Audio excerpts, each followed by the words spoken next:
Finally രേഖാചിത്രത്തിൻ്റെ ഏറ്റവും പ്രധാനപ്പെട്ട preview റിപ്പോർട്ടൊക്കെ ഇപ്പോൾ പുറത്തുവന്നിരിക്കുകയാണ്. ആ ഒരു അപ്ഡേഷനാണ് ഇന്നൊരു വീഡിയോ ഭാഗത്ത്.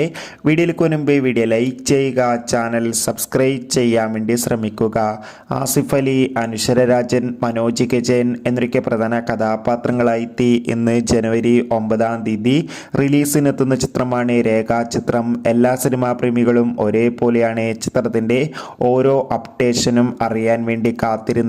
അങ്ങനെ ഫൈനലി ചിത്രത്തിൻ്റെ ഏറ്റവും പ്രധാനപ്പെട്ട പ്രിവ്യൂ റിപ്പോർട്ടൊക്കെ പുറത്തുവന്നിരിക്കുകയാണ്. ഇപ്പോൾ കിട്ടിയ പ്രിവ്യൂ റിപ്പോർട്ടിൽ സൂചിപ്പിക്കുന്നത് ചിത്രത്തിന് UA സർട്ടിഫിക്കറ്റാണ് ലഭിച്ചിട്ടുള്ളത്. ചിത്രം 2025 ആദ്യ ബ്ലോക്ക് ബസ്റ്റർ ആകുമെന്നും ചിത്രത്തിൽ നമുക്ക് ആസിഫ് അലിയുടെ അതിഗംഭീരമായ പെർഫോമൻസൊക്കെ കാണാൻ വേണ്ടി സാധിക്കുന്നുണ്ടെന്ന് റിപ്പോർട്ടുകൾ സൂചിപ്പിക്കുകയാണ്. എന്തായാലും രേഖാചിത്രത്തിൻ്റെ കൂടുതൽ അപ്ഡേഷൻ അറിയാൻ വേണ്ടി നമുക്ക് കാത്തിരിക്കാം. എത്ര പേരാണ് ചിത്രത്തിൻ്റെ റിലീസിനായി കാത്തിരിക്കുന്നു? ബൈ.